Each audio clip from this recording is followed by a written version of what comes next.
Offline का ये जो विमर्श था, जो दुश्वारी थी, वो कितने दिन से आप लोग इसको चला रहे हैं? आज 44वां दिन है, 44 या 45 दिन के आसपास जो आपका ये चल रहा था, उसमें आप लोगों के प्रयास से, हम लोगों के प्रयास से, यानी पुलिस प्रशासन और जो आपके इस महान संस्थान की जो वाइस चांसलर मैडम हैं, उनके बहुत ही गंभीर तरीके से हम लोगों की बातें सुनने और हम लोगों ने जब सही तरीके से, सही फोरम में, सही समय पे सारी बातें एक क्यूमुलेटिव रूप से, समग्र रूप से जब रखी, तो उसमें जो बातें हुई 3-4 घंटों में हम लोग लगातार बैठक किए हैं, वो हम आपको बताना चाह रहे हैं। बहुत सारे लोग इसको रिकॉर्ड भी कर रहे हैं। खैर, जो ये था कि ऑनलाइन क्लासेस जब चली हैं तो परीक्षा भी ऑनलाइन होनी चाहिए, इसको काफ़ी तवज्जो दिया गया। मैडम ने को बार बार ये चीज़ बताई गई, कही गई, उनका यही था कि इलाहाबाद यूनिवर्सिटी का एक अलग नाम है और 1887 में इस्टेब्लिश्ड यूनिवर्सिटी, कहीं भी इसका नाम लिया जाता है कि हम इसके एलुमनाई हैं, इसके प्रोडक्ट हैं, तो एक अलग सम्मान और इज्जत से देखा जाता है। वो कायम करना उनका मकसद था और इसी कारण से वो चाहती थी कि एक शंका का माहौल रहता है कि ऑनलाइन एग्ज़ाम होगा तो शायद उसमें थोड़ी सी हो सकता है छात्र ऐसा सोचें कि कम मेहनत में भी काम चल जाएगा। तो उनकी मंशा थी कि ज़्यादा मेहनत करें और भविष्य के लिए, भारत के भविष्य के लिए जो कर्णधार तैयार हों, हमारे मेहनतकश लोग हों। हम लोगों ने मैडम को कन्विंस किया और बताया कि मैम, जो लड़कों में उत्साह देखा स्टूडेंट्स में, हमारे भाई बहन जो यहाँ पे बैठे, जो उत्साह, जो ऊर्जा उनमें है, उसे लगता है कि नहीं, वो मेहनत तो करेंगे मैम, लेकिन उनका चूँकि ये यूनिवर्सिटी अगर ज्ञान के क्षेत्र में, विद्या के क्षेत्र में जानी जाती है, तो इसलिए भी जानी जाती है कि यहाँ नेतृत्व पैदा होता है और वह नेतृत्व फिर पूरे प्रदेश और देश को चलाता है। तो अगर ये आपका तार्किक ये है कि ऑनलाइन हमने पढ़ाई की है तो ऑनलाइन एग्ज़ाम दिया जाए, तो मुझे नहीं लगता कि इसमें कोई आपका जो तर्क है वो कोई गलत साबित कर सकता है। इस चीज़ को बार बार हमने कहा और मैडम ने फिर बाद में इसको समझा और माना, और उन्होंने भी काफ़ी दरियादिली दिखाते हुए उन्होंने सेकेंड ईयर के जो हमारे छात्र छात्राएं हैं, सेकेंड ईयर के जो लोग हैं, उनके लिए एक निर्णय दिया है। निर्णय का पोर्शन हम डीएम साहब के लिए छोड़ रहे हैं, डीएम साहब अभी आपको निर्णय सुनाएंगे, लेकिन मैं केवल बैकग्राउंड आपको बता रहा हूँ कि एक खास निर्णय जो आप लोगों की मंशा होगी, बल्कि उससे भी ज़्यादा अच्छा निर्णय आप लोगों के लिए लिया गया है, वो डीएम साहब अभी आपको अपने मुखारबिंदों से बताएंगे।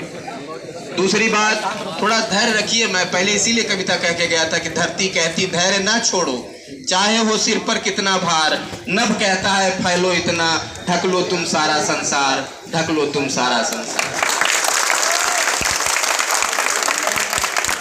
आपको इसका फल अच्छा मिलेगा। अभी मैं चाह रहा हूँ कि हमारे ज़िले के जो मुखिया हैं, हमारे एसएसपी जिलाधिकारी महोदय, उनके आप मुखार बिंदु से सुने, ताकि आपको और भी प्रामाणिकता महसूस हो। ये मेरा गला इसलिए बैठ गया था कि आप लोग शोर कर रहे थे, कम शोर करते तो कम दिक्कत होती। खैर चलिए, छोटे भाई हैं आप लोगों के, सब माफ़ी है।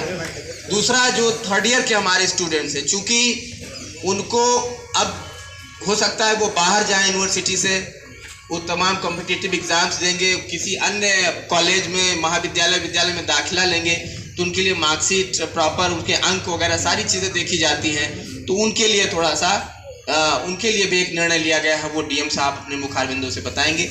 जैसे आप लोगों ने धैर्य धारण किया, जैसे आप लोगों ने वाजिब चीज़ों के लिए आपने अपनी कोशिशें जारी रखी, धैर्य के साथ पुलिस और प्रशासन का सहयोग करते रहे, अपने विश्वविद्यालय जो कि नामी ग्रामी संस्थान है पूरे देश के अंदर, 134-35 साल पुराना है ये, जहाँ पे हम लोग खड़े हैं, यहाँ से पूरे देश को और पूरे प्रदेश को नियंत्रित करने के लिए, पूरे देश पे का एडमिनिस्ट्रेशन करने के लिए लोग यहाँ से, इसी मिट्टी से पैदा हुए हैं, यहाँ से बने हैं, पले बढ़े हैं, ऐसी जगह आप लोग खड़े हैं। और ये कोई मामला मामूली जगह नहीं, हम सभी फॉर्चुनेट। हम आज यहाँ बोल रहे हैं तो मैं भी सौभाग्यशाली हूँ कि मैं इस संस्थान में यहाँ पे खड़े होकर बोल रहा हूँ। आप पढ़ रहे हैं, पढ़ के परचम बुलंद करेंगे, ऐसी मेरी शुभकामनाएं हैं। अब बाकी चीजें आप लोग जो सपना लेके आए अपने माता पिता का, मुझे याद है कि हमारे गांव में जब ये कहा जाता था कि फला लड़का इलाहाबाद में पढ़ता है, इलाहाबाद यूनिवर्सिटी नहीं कहा, केवल इलाहाबाद या प्रयागराज में पढ़ता है, उसकी एक अलग वैल्यू होती है, अलग इज्जत होती है, ठीक है। और आप इस यूनिवर्सिटी से ग्रेजुएट होकर स्नातक परास्नातक बन के जाते हैं, एक अलग आपके ऊपर जिम्मेदारी होती है। उस सम्मान को, संस्कार को कभी मत खोना मेरे छात्रों, मेरे भाइयों बहनों। बाकी चीजें सब माफ है, लेकिन इस महान संस्थान की इज्जत को कभी धूमिल मत होने देना।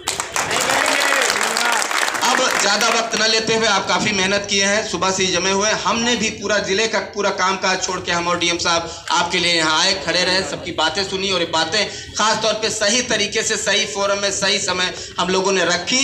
तो अब उसका जो लब्बुलबाब है, जो आउटकम है, जो वो हम डीएम साहब कि उनकी मुंह से सुनना चाहेंगे। और मैं अब माइक उनके हवाले कर रहा हूँ। आपको बहुत बहुत शुभकामनाएं। जय हिंद, जय भारत।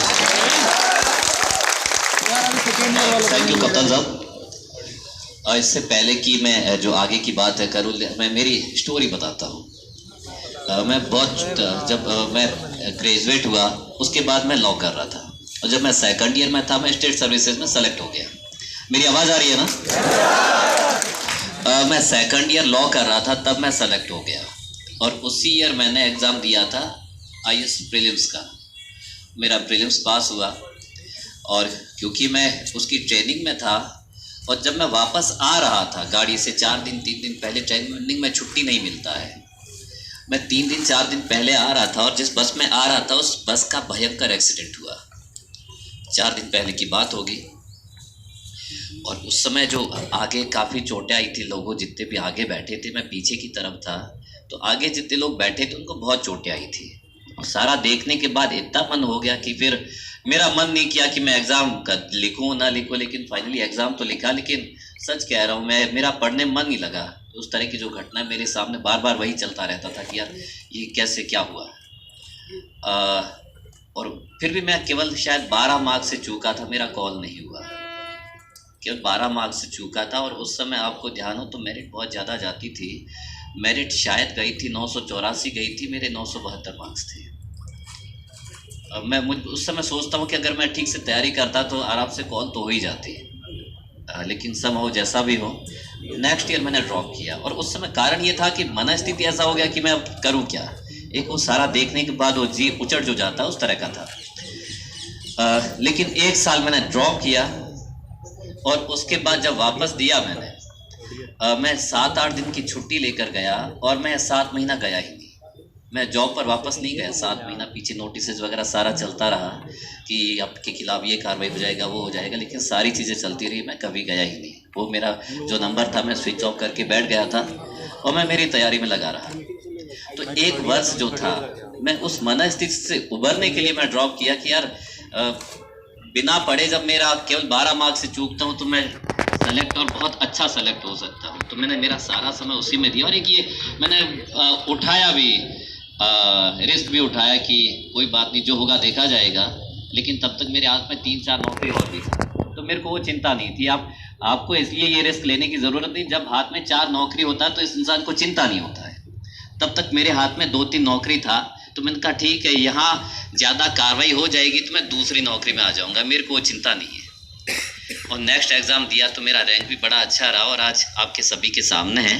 तो देखो साथियों, हार्ड वर्क का, मेहनत का कोई विकल्प नहीं होता है।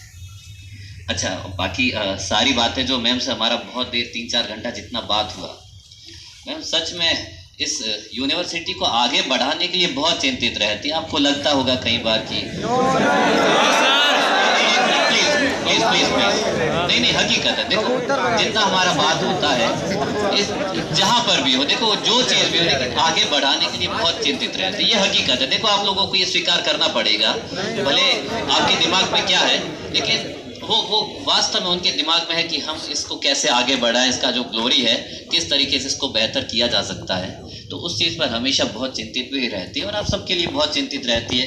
इसलिए देखो, अगर मुझे भी लगता है कि एग्ज़ाम अगर दिया जाए तो जो मैं है ना खुद अपनी मेहनत से लिखता हूँ, जैसा भी लगता है तो, लेकिन मुझे लगता है कि वो बड़ा अच्छा रहा। मेरा भले मार्क्स आ जाए 100 में 60 भी आता है, 65 भी आता है, लेकिन मैं चाहता हूँ कि खूब अच्छे से मेहनत करूँ। आप भी सभी चाहते हैं कि खूब बढ़िया से मेहनत करें और खूब अच्छे से लिखें, लेकिन जो पिछले दिनों की सिचुएशंस रही हैं, ये सारी चीज़ें हम लोगों ने मैम के सामने भी रखी। और क्योंकि जो हमारा बात हुआ था, और आप में से लगभग शायद 11-12 हज़ार के आसपास है सुबह जो बताया था, या इससे भी ज़्यादा कुछ एप्लीकेशंस थी, ठीक है। तो 22,000 के आसपास जो आया कि जो ऑनलाइन एग्ज़ाम देना चाहते हैं, तो हाँ जी,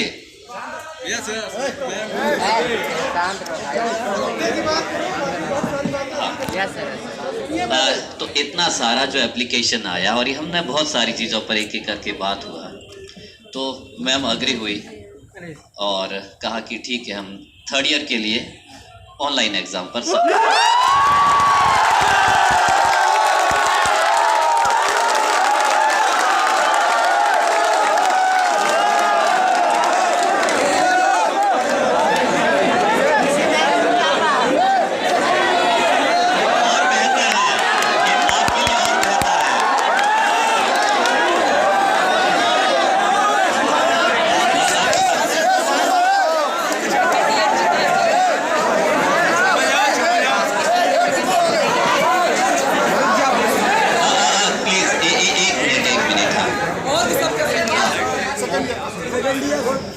अच्छा। फिर 2nd ईयर के लिए भी बात हुआ, तो ये भी बात हुआ कि 2nd ईयर का प्रमोशन कर लिया जाए।